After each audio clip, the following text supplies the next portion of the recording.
Cause से संबंधित आदतों के बारे में जानेंगे, जो कि सफलता प्राप्त करने के लिए बहुत ही अति आवश्यक है।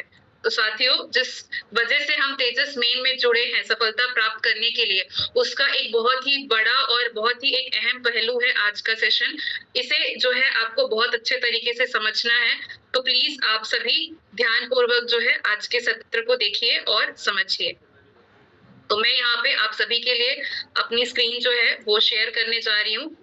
तो सभी से रिक्वेस्ट करूंगी कि प्लीज आप सभी ध्यानपूर्वक आज के इस वीडियो को देखिएगा।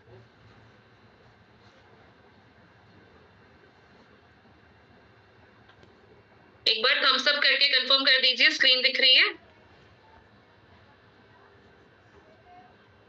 देखिए, हैंड रेज ऐसे होता है, वो नहीं करना है। हैंड रेज का मतलब होता है आपको अगर कोई सवाल करना है, आपको थम्स अप करना है, ठीक है? तो जितने लोगों ने हैंड रेज दे रही हूँ और रिक्वेस्ट करूंगी कि एक बार आप सभी जो है मुझे थम्स अप करके कंफर्म कर दीजिए। जिनसे नहीं हो पा रहा है वो हाथ से भी कर सकते हैं।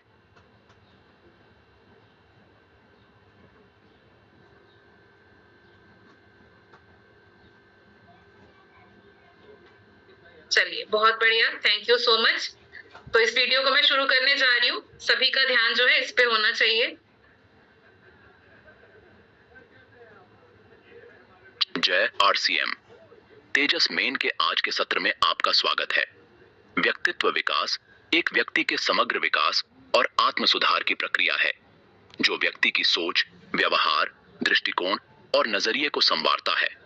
हमारे व्यक्तिगत और व्यावसायिक जीवन में सफलता हासिल करने के लिए इसका मार्गदर्शन बहुत ही आवश्यक है। आज के सत्र में हम व्यक्तित्व विकास के विभिन्न पहलुओं के बारे में विस्तार से जानेंगे। हमारी आदतों का सीधा प्रभाव हमारे व्यक्तित्व पर पड़ता है। इसीलिए एक प्रभावशाली और आदर्श व्यक्तित्व के सांचे में ढलने के लिए, व्यक्तिगत जीवन और व्यावसायिक जीवन में अपना प्रभाव बढ़ाने के लिए हम लोगों से जो बर्ताव करते हैं, उससे जुड़ी कुछ आदतों को अपनाना सफलतम जीवन के लिए बहुत आवश्यक है। आइए देखते हैं व्यक्तित्व विकास और लोक व्यवहार से जुड़ी कौन सी आदतें हमें अपनानी चाहिए। पहली, सदा मुस्कुराते रहने की आदत। हमारे आदरणीय टीसी सर हमेशा कहते हैं, मुस्कुराहट एक गहना है, इसे सदा पहने रखना चाहिए। परिस्थिति कैसी भी हो, हमें मुस्कुराते रहना चाहिए। इससे जिंदगी की कई समस्याओं से निजात पा सकते हैं। आपका व्यक्तित्व बहुत अच्छा बन जाता है, हमारे रिश्ते बहुत अच्छे हो जाते हैं। जिन बातों से हमें गुस्सा आता है या दुख होता है, वे बातें हमें इस आदत को अपनाने के बाद गुस्से या दुख में नहीं ले जा पाएंगे। हम दूसरों की निंदा का पात्र नहीं बनेंगे। हमारी सफलता बढ़ेगी, हमारा स्वास्थ्य अच्छा रहेगा, हमारा परिवार हमसे खुश रहेगा। यह आदत जिंदगी की सबसे महत्वपूर्ण आदत है। दूसरी, तारीफ करने की आदत। किसी की बुराई करने या कुछ भी प्रतिक्रिया ना देकर शांत रहने से बेहतर आदत है तारीफ करना। इस आदत को अपनाने से आपको सामने वाली की अच्छाई देखने के साथ साथ अभिव्यक्त होने का मौका भी देती है। उदाहरण स्वरूप, हम कुछ वाक्यों का ख्याल करते हैं, भोजन बहुत लाजवाब था, आप बहुत ही अच्छे इंसान हैं, यह वस्तु बहुत ही अच्छी गुणवत्ता की है, आज की मुलाकात बहुत ही बेहतरीन रही, आपके सहयोग को कभी नहीं भूलूंगा। इस तरह के छोटे छोटे वाक्यों का उपयोग करके हम माहौल को बहुत ही अच्छा बना सकते हैं, खुशियां बांट सकते हैं। मार्केटिंग में भी यह आदत बहुत ही उपयोगी साबित होती है। निरंतर प्रशंसा करने से हम किसी और के व्यक्तित्व व कार्य में निखार ला सकते हैं। प्रशंसा या तारीफ का अर्थ झूठी चापलूसी करना नहीं है। इसमें ईमानदारी, निष्पक्षता और सच्चाई का होना जरूरी है व सामने वाले के प्रति हमारे मन में सच्चा भाव होना चाहिए। तीसरी, विनम्रता व मधुरता से बात करने की आदत। यह आदत आपको सबका पसंदीदा बनाती है। यदि आपकी वाणी में मधुरता और स्वभाव में विनम्रता है, तो रिश्तों में मिठास बढ़ती है। आपके मीठे बोल से क्रोधित व्यक्ति भी तुरंत शांत हो जाता है। इस आदत से स्वयं को खुश और शांत रखने में मदद मिलती है और भीतर एक सुकून महसूस होता है। व्यक्ति छोटा हो या बड़ा, हमें सभी से विनम्रता व मधुरता से ही बात करनी चाहिए। जो व्यक्ति विनम्रता व मधुरता से बात करते हैं, अधिकतर लोग उनकी बातों को ध्यान से सुनते हैं व मानते हैं और उन्हें सहमत करने के लिए कम प्रयास करना पड़ता है। चौथी, हमेशा खुश मिजाज रहने की आदत। यह आदत व्यक्तित्व के प्रसन्न और सकारात्मक गुणों को दर्शाती है। खुश मिजाज रहने वाले व्यक्ति को सब ज्यादा याद करते हैं। वह बहुत जल्दी ही एक परिचित चेहरा बन जाता है। इस आदत से कई कठिन मसले सहज रूप से हल हो जाते हैं और हमारे संबंध बेहतर स्थापित होते हैं।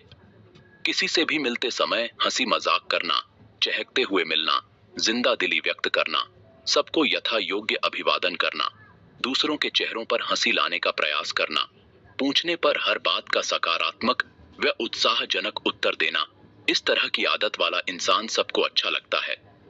तो क्या आप सबके चहेते बनना चाहेंगे? हंसी मजाक करते समय यह ध्यान रखें कि आपकी बातों से किसी के दिल को ठेस ना लगे। पांचवी, वादे का पक्का होने की आदत। यह आदत आपको सफलता की ओर ले जाती है। यदि हमारी आदत किए हुए वादे को पूरा करने की होती है तो हम वे सारे अच्छे काम और जिम्मेदारियां पूरी कर जाते हैं जो हमारे बेहतर जीवन के लिए जरूरी हैं। जो लोग वादा करके बदल जाते हैं उनकी छवि अच्छी नहीं बन पाती, जिसका खामियाजा उन्हें हर समय उठाना पड़ता है। कई बार ऐसा होता है कि इंसान ऐसा वादा कर लेते हैं जिसे पूरा करना काफी मुश्किल होता है, लेकिन वादे पर पक्का रहने वाले अपने वादे को कभी नहीं भूलते और मुश्किल आने पर भी डटकर उस काम को पूरा करने की जी जान लगाकर कोशिश करते हैं और किसी भी कीमत पर वह अपने वादे को पूरा करते हैं। जो वादा पूरा करता है वह सबका विश्वास प्राप्त करता है और लोगों का आप पर विश्वास होना जीवन की सबसे महत्वपूर्ण पूंजी है। छठी, समय से पहले रहने की आदत। इस आदत का जीवन में समय का बड़ा महत्व है। कई बार कुछ वक्त की देरी से हम बहुत बड़े अवसर को खो देते हैं, इसलिए समय से पहले रहने की आदत बहुत अच्छी आदत होती है। देर से आने वाले लोग अक्सर बहाना देते हैं कि दूसरे भी देरी से आते हैं। हमें दूसरों की गलत आदतों से नहीं सीखना है, बल्कि दूसरों की अच्छी आदतें अपनानी है। देरी से आने वाले लोग गैर जिम्मेदार होते हैं, लेकिन हमें जिम्मेदार बनना है। दुनिया के सफल लोगों की ओर देखिए, वे समय की कीमत को पहचानते हैं। हमें भी सफलता पाने के लिए समय की कीमत को पहचानना होगा। सातवीं, सोच समझकर बोलने की आदत। कई बार हम बिना स्थिति को जाने कुछ ऐसा बोल जाते हैं जिससे स्थितियां और खराब हो जाती है, संबंध बिगड़ जाते हैं और हमारे पास पछताने के अलावा कुछ नहीं रहता। इसीलिए ऐसी परेशानी व नुकसान से बचने के लिए हमें सोच समझकर बोलने की आदत अपनानी चाहिए। यदि हमें किसी विषय पर पूर्ण जानकारी नहीं है तो हमें अपनी अनभिज्ञता जाहिर करने में संकोच नहीं करना चाहिए, वरना बनता काम भी बिगड़ सकता है। इसीलिए हमें हमेशा सोच समझकर ही अपनी राय रखनी चाहिए। आठवीं, आदर सूचक शब्दों का उपयोग करने की आदत। व्यक्तित्व विकास की प्रक्रिया में शब्दों का महत्वपूर्ण योगदान है। हम जैसे शब्दों का उपयोग करते हैं, सामने वाला भी हमें वैसे ही नजरिए से देखता है। यदि हम आदर पूर्वक शब्दों का उपयोग करते हैं तो सामने वाला हमें भी आदर की नजरों से देखता है और हमारी बात को प्रभावशाली तरीके से सुनता है, जिससे हम हमेशा के लिए सामने वाले के मन में हम आदर का स्थान बना पाते हैं। इसीलिए हमें बातचीत के दौरान आदर सूचक शब्दों का उपयोग करना चाहिए, जैसे तू या तुम की जगह आप, हाँ की जगह जी या जी सर या जी श्रीमान, आपकी कृपा या मेहरबानी होगी, आपसे अनुरोध है, यदि आपकी इजाजत हो तो आदि। ये कुछ उदाहरण हैं। यह आदत बातचीत की गरिमा व परिणाम को बढ़ावा देती है। ये आदर सूचक शब्द सामने वाले के साथ समन्वय बनाने में बहुत उपयोगी होते हैं और हमारी सभ्यता को दर्शाते हैं। नौवीं, वेशभूषा व्यवस्थित रखने की आदत। हमारी वेशभूषा ही हमारा प्रथम प्रभाव है। यदि हमारी वेशभूषा व्यवस्थित नहीं है तो हम कितने ही अच्छे इरादे से किसी के पास जाएं, वह हमें देखकर ही हमारी बात सुनने से पहले ही हमें नकार देगा। प्रभावशाली वेशभूषा व चेहरे पर मुस्कान हो तो कामयाबी का द्वार पूरी तरह खुल जाता है। व्यवस्थित वेशभूषा का मतलब यह नहीं कि वह बहुत महंगी हो या बहुत फैशन वाली हो। इसका मतलब है कि हमारी वेशभूषा सुसंगत हो, साफ सुथरी हो, ठीक से इस्त्री की हुई हो, बहुत घिसी हुई ना हो, फिटिंग सही हो आदि। व्यक्ति की सभ्यता, समझदारी और वह बात करने लायक है या नहीं, यह उसकी वेशभूषा से ही इंगित होता है। वेशभूषा का तात्पर्य कपड़ों के अलावा चेहरा, बाल, जूते आदि सभी से है। यदि कपड़े अच्छे हैं और जूते अच्छे नहीं हैं, तो भी प्रभाव गलत ही जाता है। अलग अलग अवसर और मौसम के अनुसार वेशभूषा में परिवर्तन लाना जरूरी है। 10वीं, दूसरों की बातों को ध्यानपूर्वक सुनने की आदत। हम कई बार सामने वाले की बात को ध्यान से सुने बिना अपनी ही बात करते रहते हैं, जिससे उसे महसूस हो सकता है कि हम उसे नजरअंदाज कर रहे हैं। यदि हम चाहते हैं कि कोई हमें सुने, तो पहले हमें भी उसे ध्यानपूर्वक सुनना होगा। यदि हम सामने वाले की बात को ध्यान से सुनते हैं व उसको पूरा महत्व देते हैं, तो हमारी बातचीत सामने वाले को संतुष्ट करती है व परिणाम बेहतर आने की पूरी संभावना बनती है। इस आदत को हम अपनाते हैं तो हमें सामने वाले को सहमत करवाने में कम मेहनत करनी पड़ेगी। साथ ही हम सामने वाले से मेल खाती बातें कर पाएंगे, जिससे वो हमसे ज्यादा प्रभावित होगा। 11वीं, सारगर्भित बात करने की आदत। यदि हम किसी भी विशेष उद्देश्य के साथ कोई बात रखते हैं, तो जरूरी है कि हम सीधे मुद्दे की बात करें। यदि हम बात को लंबी करके बोलते हैं, तो सामने वाले की रुचि कम हो जाती है और हो सकता है कि वो पूरी बात ही ना सुने।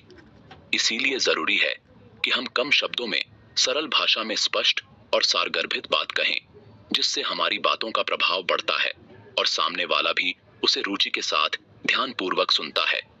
एक ही बात को बार बार दोहराना, विषय वस्तु से हटकर बात करना आदि आदतें प्रभाव कम कर देती हैं। 12वीं, कटु वचन और क्रोधजनक बातें ना कहने की आदत। कई बार हमारे मन में कोई दुर्भावना नहीं होती, लेकिन आदतवश या बोलने के प्रवाह में सामने वाले के लिए मुंह से कटु वचन निकल जाते हैं, जिसका इतना बुरा प्रभाव पड़ता है कि संबंधों में हमेशा हमेशा के लिए कटुता आ जाती है, गहरा मन मुटाव हो जाता है और हमारी छवि भी खराब हो जाती है। फिर कितना भी प्रयास करो, कितनी भी माफी मांगो, उसका असर पूरी तरह जाता नहीं है। कभी कभी हम अनजाने में कुछ ऐसा बोल जाते हैं जिससे सामने वाला क्रोधित हो उठता है। इसीलिए हमें बहुत ही सोच समझकर बात करनी चाहिए। यदि हमें किसी के बारे में पहले से ही जानकारी हो कि वह क्रोधी प्रवृत्ति का व्यक्ति है, तो और भी सोच समझकर बोले। चाहे कैसी भी परिस्थिति हो, किसी को कुछ भी कहना हो, किसी के साथ हमारे कैसे भी संबंध हो, लेकिन हमें ध्यान रखना चाहिए कि हम अच्छे शब्दों का उपयोग करें। यह आदत बहुत ही फायदेमंद साबित होती है। इससे आप एक सुलझे हुए व्यक्ति के रूप में जाने जाते हैं। 13वीं, माफी मांगने और माफ करने की आदत। यदि हम कोई गलती करते हैं और उसे मानकर उसकी माफी मांगते हैं, तो हम कई विपरीत स्थितियों से बच सकते हैं। माफी मांगने से कोई छोटा नहीं हो जाता, बल्कि आपके साथ सामने वाले का मन भी हल्का हो जाता है और आपके संबंधों में नाराजगी की गुंजाइश नहीं बचती। माफी मांगने की तरह ही माफ करना भी बहुत ही अच्छी आदत है। यदि किसी को अपनी गलती का एहसास है और वह सच्चे भाव से माफी मांग रहा है, तो किसी के प्रति गांठ बांध लेना या नाराजगी बना लेना किसी भी तरह से फायदेमंद नहीं है। गलती हमसे भी हो सकती है, इस भाव से हमें मन में किसी भी तरह का बैर ना रखते हुए उदारता से माफ कर देना चाहिए। माफ करने में यह भाव नहीं रखना चाहिए कि आप किसी पर एहसान कर रहे हैं या बड़प्पन दिखा रहे हैं, उससे अहंकार का जन्म हो जाएगा। वह माफ करना है ही नहीं। माफ करने का मतलब है उस बात को ऐसे भुला देना जैसे कुछ हुआ ही नहीं हो और पहले की तरह संबंध बने रहें। 14वीं, सभी के साथ मधुर संबंध रखने की आदत। हमें सदैव ऐसा व्यवहार रखना चाहिए कि हमसे जुड़ा प्रत्येक व्यक्ति हमेशा के लिए हमारे साथ जुड़ा रहे, कभी भी हमसे दूर होने की ना सोचे। कभी कभी संबंधों में खिंचाव आ जाता है, तो ऐसी परिस्थिति में भी हमें सूझबूझ और उदारता दिखाते हुए अपने संबंधों को बनाए रखना चाहिए, क्योंकि हम नहीं जानते हमें कौन सा व्यक्ति किसी काम आ जाए। जो इंसान संबंधों को महत्वपूर्ण मानता है, वह लगातार सफलता की ओर बढ़ता रहता है। 15वीं आदत, मेल जोल बढ़ाने की आदत। यदि हम किसी से पहली बात में ही मुस्कुराते हुए आत्मीयता से बात करते हैं, तो उसके दिल में जगह बना सकते हैं। औपचारिक बातों से शुरू करते हुए सामने वाले की सुविधानुसार अनौपचारिक बातें करके उसे अपना बनाने से हमें नए नए दोस्त मिल सकते हैं। पुराने हो या नए, जिंदगी में दोस्तों का बड़ा महत्व होता है। दोस्ती एक ऐसा रिश्ता है जिसमें नफा नुकसान नहीं देखा जाता, बस अपनेपन का एहसास मायने रखता है। कई बार हम अपने दोस्तों से काम ना हो तो संपर्क नहीं रख पाते, बहुत दिनों तक बातचीत नहीं कर पाते, ऐसे में हमें अपने पुराने दोस्तों से विभिन्न अवसरों पर मुलाकात व बातचीत करते हुए मेल जोल बनाए रखना चाहिए। 16वीं, संबंधों को जोड़कर रखने की आदत। संबंध एक ऐसी पूंजी है जो किसी भी धन संपत्ति से बढ़कर है। धन संपत्ति फिर भी कभी खत्म हो सकती है। संबंध स्थायी संपत्ति है जिन्हें बनाकर रखें तो हमेशा कायम रहते हैं। इसलिए जीवन में संबंधों को हमेशा प्राथमिकता देनी चाहिए। व्यस्तता के कारण कई बार आपसी मेलजोल कम हो जाता है, बातचीत नहीं होती, संबंधों में दूरी आ जाती है। ऐसे में गलतफहमी के चलते झगड़े भी हो सकते हैं, लेकिन इस स्थिति में हमें अपने संबंधों को जोड़े रखना है। आपसी मनमुटाव दूर करके हमारे लिए अपने संबंध ही सर्वोपरि है, इस भाव से अपने रिश्तों को संजोना है। वो संबंध ही है जो मुश्किल वक्त में काम आते हैं।